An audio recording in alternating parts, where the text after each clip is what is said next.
Hello, everybody. Welcome back. I am EonShiKeno, and I'm here with CowFu, and I'm here with TimeLorD. Yo. We're going to talk about, finally, the new Terran units.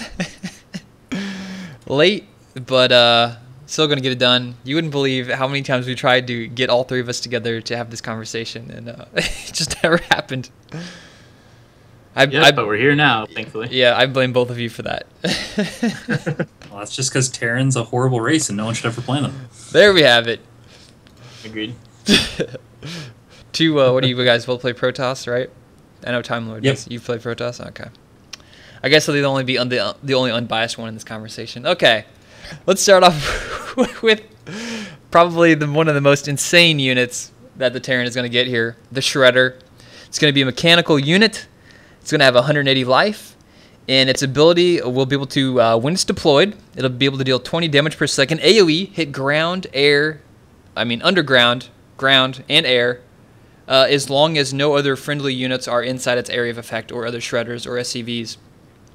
So it's going to be pretty awesome. It's going to come out of a factory. What do you guys think about this thing? This thing is ridiculous when it comes to going against early little Zergling rushes. It can kill Zerglings as they run through it, if they run the long way through the circle area effect. It's just, I don't know, it seems a little ridiculous on paper. I don't like it at all. People like... Yeah. Go ahead. It really does sound like the Shredder really is Shredder. Like, if you just go over it, you're just shredded to pieces. And really damn fast, too, because all the videos, it's like, as soon as it's deployed, it's like, blop, blop, blop, and everything is dead, like, really quick. And I don't know if Terran needs something like this. I mean... I thought that's what bunkers were for. It just sounds way powerful. Like, really damn powerful. I think it controls areas really good. Yeah, I think it'll be useful in situations like a lot of people are saying you could drop it in a mineral line and then activate it, but I don't know about that. It can't really chase after units, so you're really relying on your opponent to not be paying attention. Usually when people just do Hellion drops, like they have to drop them inside your base but out of vision, like in fog, and then they run in and get a Hellion shot, but it's not like half a second or less before they realize a Hellion's in their base and they run the probes away, right? So how is a Hellion going to be, or how is a Shredder going to be able to deploy in time to kill those units inside your mineral line? Like, if you're paying attention, it's not going to be fast enough. The deploy time, I think you can get away from it. Easily. Everything I've seen, it just seems like maybe you're going to see it, you're going to get away. I don't think Shredder drops are going to be a big deal. I think it's all going to be about zone control. Getting rid of flanks, getting rid of Baneling busts, things like that. Putting it in front of a planetary. Exactly. Well, the thing is when you do, say versus Zerg, you do land a Shredder, how the hell are you going to kill it early on? All you have is Zerglings and roaches. Well, I'd imagine that 2 queens should be able to take care of it. I'd be hard pressed if Blizzard Spine did that crawler to us, where he couldn't take more than 2 queens to get rid of a Shredder. Yeah, with anything, it's going to delay mining a long time. So yeah. I can see, okay, that would make sense. I could see deny mining, but actually killing workers, you're gonna have to suck, I think, for it actually to do that. But in other situations, like where it controls map area, so you just put it like in a choke point, just so you don't let one of these Zerglings like running up a ramp or whatever, stopping run-bys while you can leave your ramp down. That'll come in handy as kind of like a fence, electric fence, so to speak. Yeah. Yeah, I don't see this unit taking too much. I don't know. I don't see too many people using it unless you have a very specific strategy for it. It just seems a little too odd. You can't really keep it with your main army because it can't operate whenever a friendly unit's within its area of effect. So I don't know. I see it being one of those really specialized units, kind of like the way the Reaper was used later after beta. That it's just not used unless you have a specific purpose for it. All right, I just thought of one. Okay, so you know nowadays one of those in vogue strategies, TVZ, is you go Marine, Hellion with Medevac and drop into their main. So you could do that, but with like a couple less Hellions and then 1 Shredder. You put that Shredder at the top of their ramp, you drop in their main, so they can't reinforce up their own ramp into their main. See, I don't know. I think by the time that you get a factory and get everything out to the point where you're going to be able to do something like that, they're going to have some sort of ranged attack to be able to kill the hell out But of roaches your don't outrange it. They'll still take damage. Right, but roaches have enough health that they should be able to, just a couple of them, be able to take it down. No. On a choke point of a ramp, the video made it look like no. Yeah. They had like 5 of them attacking it. The roaches die so quick.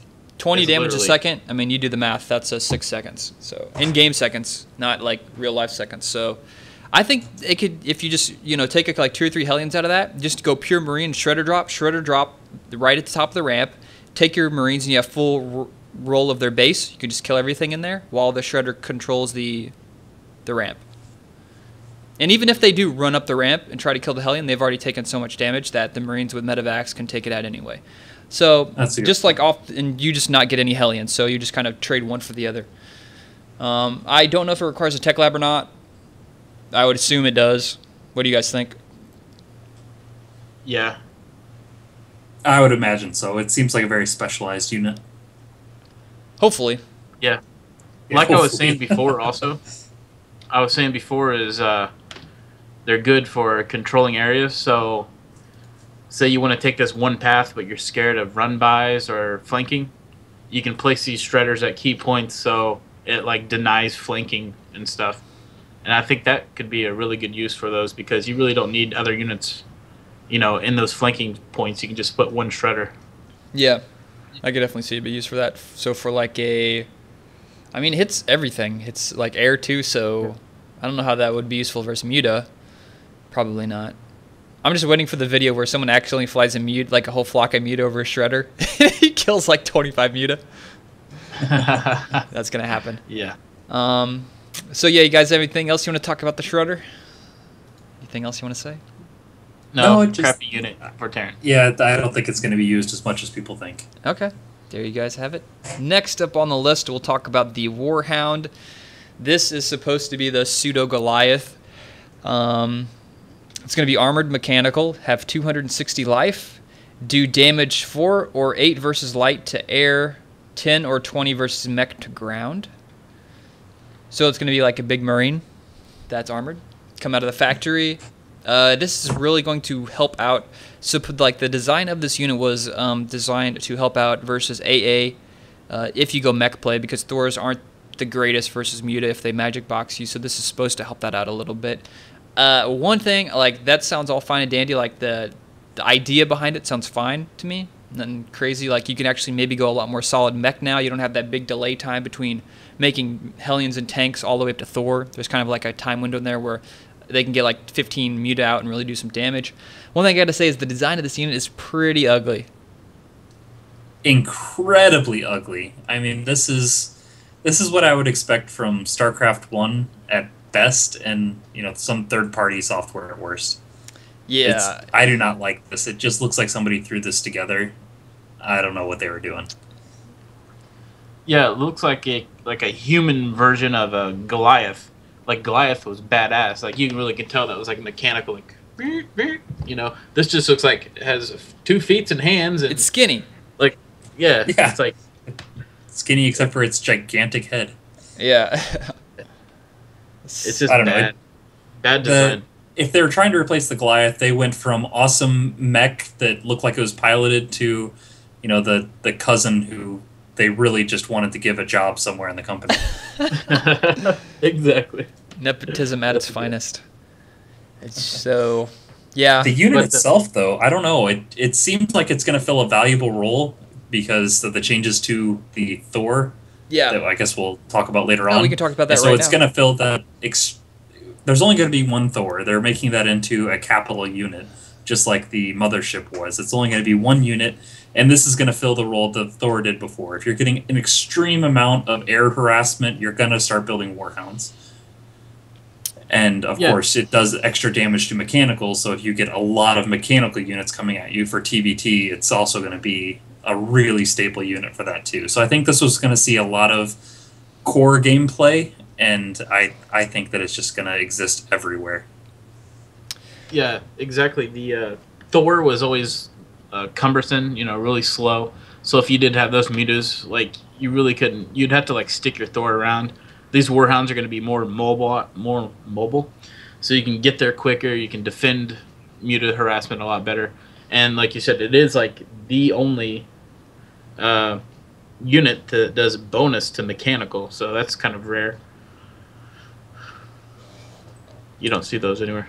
Yep. So overall, people kind of like sort of like the concept of it, like its role in the game seems to make sense, but the design, ixnay on the design seems to be the common consensus. So let's talk about what you were explaining. The Thor, as it was in Wings of Liberty, is completely gone. You can no longer make the Thor in Heart of Swarm. And so they're removing the Thor, but they're adding in a Super Thor, or what are they calling this thing? Thor.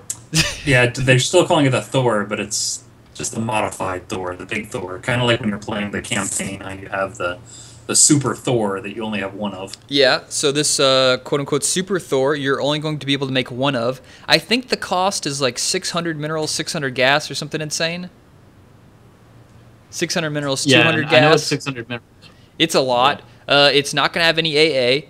It's going to be like a giant siege tank sort of, because it'll walk and attack ground units. But whenever it goes in its siege mode, it can have a bombardment attack that I think does like 200 or 300 damage, something like that.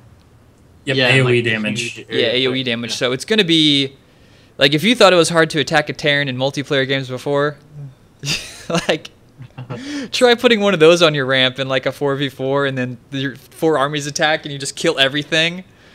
That's gonna be. This unit makes me so sad as a Protoss. Yeah, I used to go the quick Air Force and then into my giant Death Ball, and if I have something that's gonna do a lot of amazing AOE damage, my Death Ball from Protoss you can just wipe it out. But this thing doesn't have any AA, so it still has a weakness. You can hit it with carriers. It's true. Not carriers, but Void Rays, Mutas, everything air hits it. So. It's still not amazing. It's not super amazing, but it is pretty damn good if it has like Warhound support maybe. Yeah, definitely support. I mean, just if somebody has a maxed army and they've got enough ground units to ball up, I could definitely see the Thor doing amazing things in a lot of big gameplay, especially late game. I don't think people can rush to this. It'll take too much money, too much tech that you'll just get killed by any type of half competent timing attack will just take you out. So, yeah. And one thing this I is have exactly. Go ahead. What?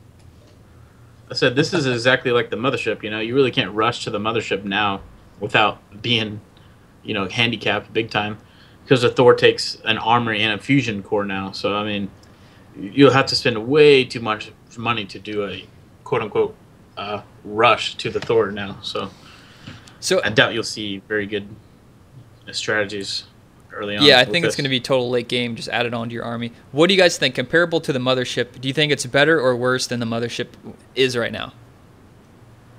Like, if you could have it in your army. That's such a hard question because there's such different units. This is a heavy damage, AoE damage, whereas the mothership was a giant support unit that was... I think they're going to be very similar. They're going to have to require specific strategies, and they're going to be very counter strategies. But I think the Thor is much more useful just because it's going to counter ground units. It's not going to be very specific about, if I'm going against somebody I want to waste their scans, things like that. It's going to be a much more generalized unit.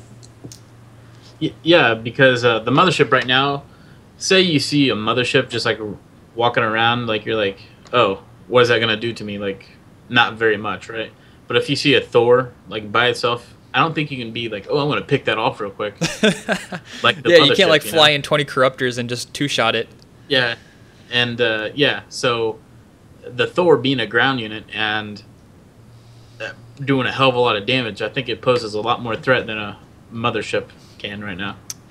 It doesn't say this in any of the notes, but I'm pretty sure the new Thor can't be picked up by a medevac. Oh, hopefully not. That'd be insane. I'm pretty sure they're changing that. I think that's a safe bet, yeah. And it's supposedly going to be even bigger than the previous Thor, so it's going to be like an even bigger Thor. Yeah, I wonder if it can be hit by air. I mean, like the Colossus. Colossus are so big, technically. Thor, I don't know. Probably not. I don't think so. Yeah, it sounds like they're following the rules from the campaign when you had the special Thor that you were following around. It's got a bigger model. It's got a more Life. ground, like the bombardment. It's got more life. It really seems like that's what they're going to use as their basis. Yeah. The Wings of Liberty campaign, of course. Yep. So new Thor, it's gonna be it's gonna allow Terrans to turtle even more. With their new zone control shredder and everything else, they're just going to be the turtling race. They're gonna be on 3 Yeah, base versus like a 10 base Zerg, and the Zerg's gonna be like, what now? So on to go ahead. Do you have anything else to say? Yeah, I was gonna say about the Thor, like, you're probably never gonna see it very much at all. It's just gonna be one of those fun units that you see at the end, like, oh, I have too much money, let's make a Thor. So you probably won't see it very much, but yeah. And the next thing on our list is the Battle Hellion. I don't know what to think of this. Like, I don't know what's crazier out of all these new Terran units is a Battle Hellion. So the Hellion, let's think about this Hellion. It's a fast, go-kart-like car, shoots flames, kills a bunch of drones, probes, all kinds of stuff, right? So they're thinking, you know what Hellions need to do? They need to be able to have more life and then have a different attack spray. So it's gonna be a Hellion, right? So if you make a Hellion, you can instantly turn it into battle form. You don't have to get an upgrade or anything like that. No upgrade required. You just make it and then boom, Battle Hellion. Its attack is going to be in a cone attack instead of a straight line. So it'll do more damage to stuff like in a row closer to it. So if Zerglings are attacking you, it's going to do a lot more damage than if a Hellion straight flame would be doing. At least that's how I see it. This unit is ridiculous. I guess it's not a new unit, but the new mode, the Viking form for Hellions. Oh man, I don't know. Every time I look at this, I get a small headache just thinking of how ridiculous this is. Making it to where they have more health, so I can just. You thought it was hard for stalkers? So many Hellions. You thought it was hard for stalkers to kill Hellions before? Now they have 135 life, so that's like what, 3-4 more stalker attacks?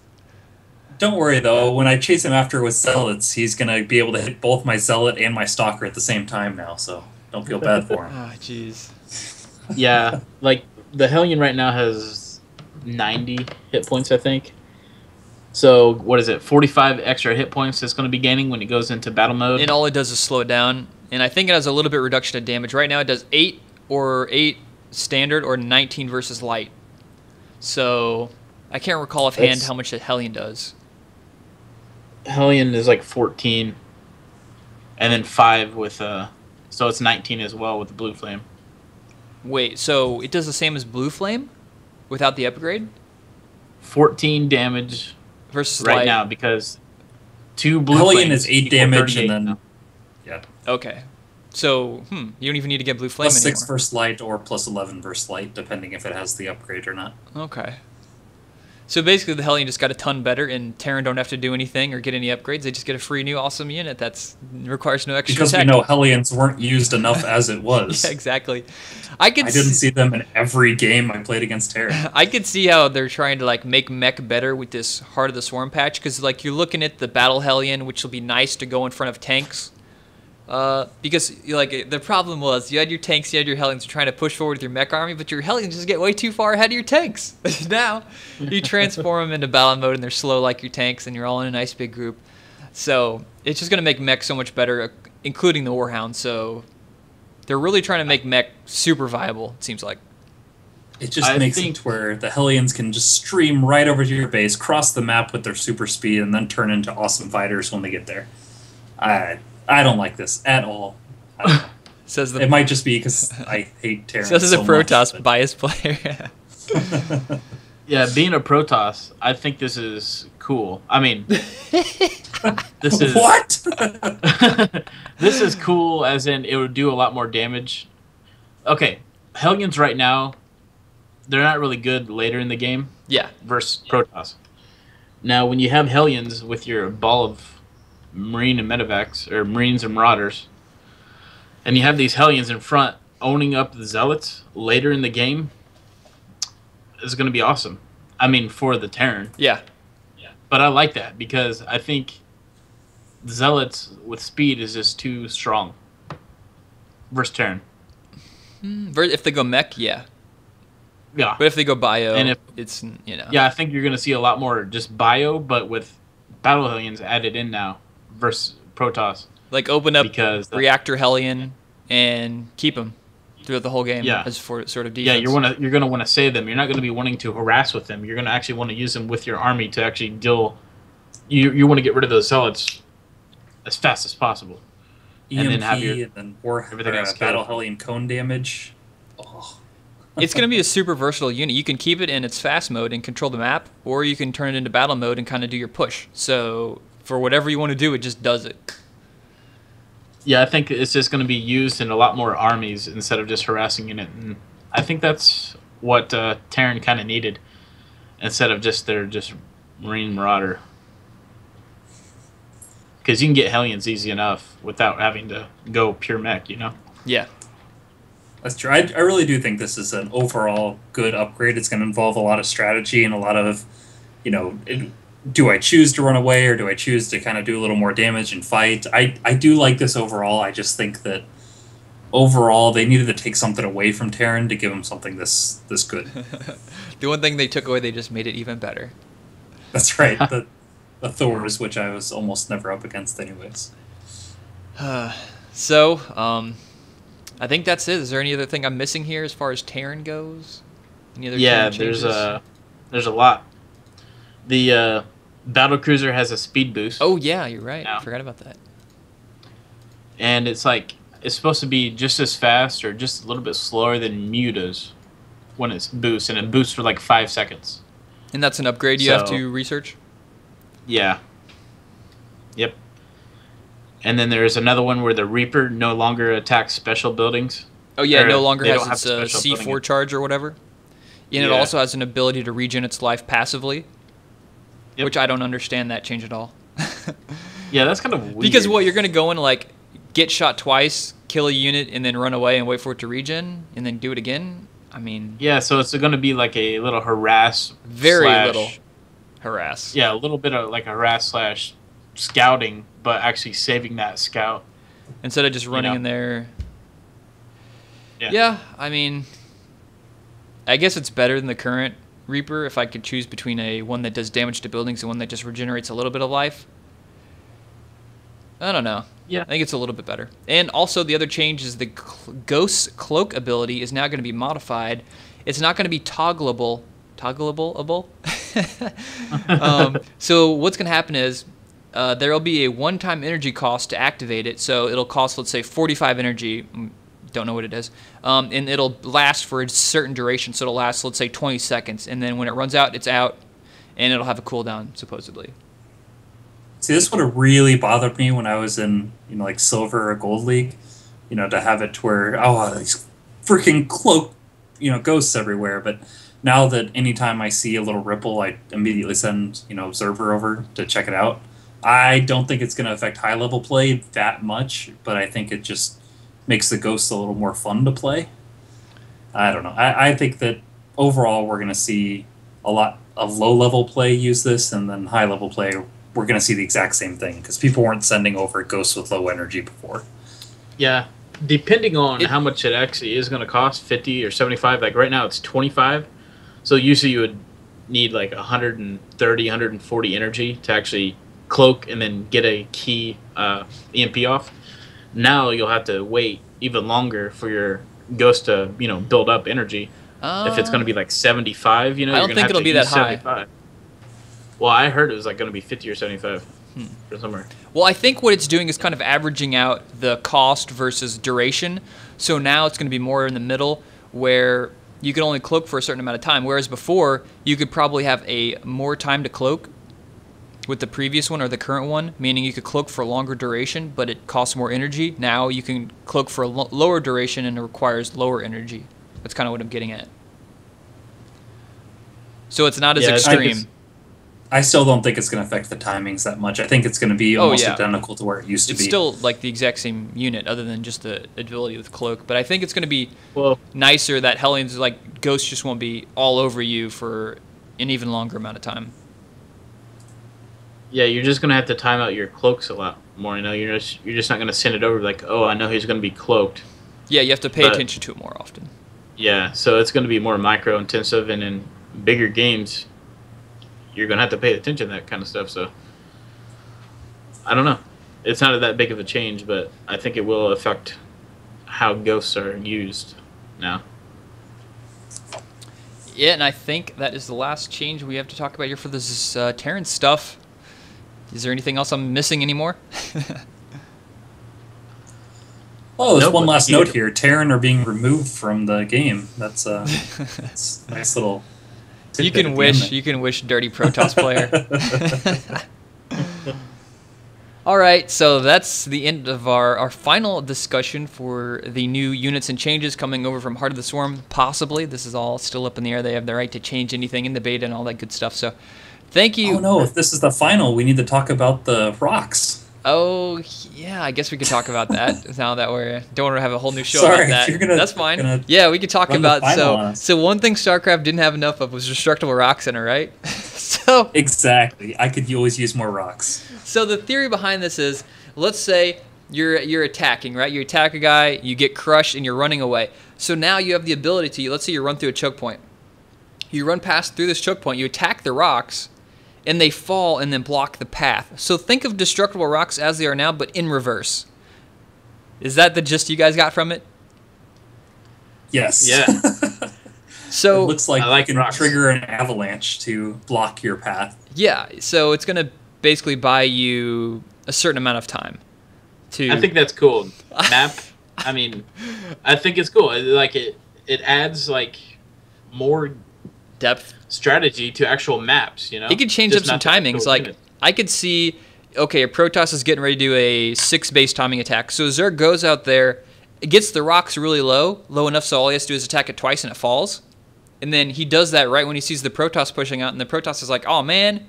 So they have to go all the way around it to get to your base. So it has a possibility to buy you time if you have the rocks already low to begin with. Yep. It all depends on the new maps, the way they put them. I mean, if Yeah, where they when put I 'em used at. to play Zerg, it's just, you know, if I wanted to deny a third, I've got to send my Void Ray over there, or I could just try and, you know, block the access to it so they can't. They've got to break an additional set of Sort of like destructible Zelnaga rocks. Tower. Exactly. Imagine yeah. that not being there, and you just destroy the rocks so they fall down. And now they've Yeah. got destructible rocks to deal with, which, I mean, yeah, it only buys me, you know, 20, 30 seconds, but sometimes that's all you need. That can be pretty huge in certain games. I just love how maps can be involved in strategy. Yeah. And just adding more thing like this is pretty cool. Yeah, I was kind of making fun of it, but I can see it has sort of some uses. It could definitely change up the game a lot if used correctly, so I'm really curious to see what the map makers are going to make of this new rocking ability. Forgive me. Oh, God. So, any more other rock puns anyone else wants to use, or any other things that they want to talk about before we wrap up this final discussion? I think we covered everything pretty good.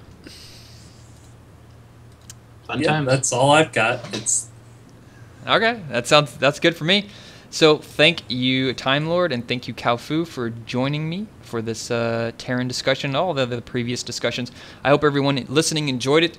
You can follow me on Twitter at EonShiKeno, and don't forget to subscribe to my YouTube page at youtube.com/EonShiKeno. See everybody later.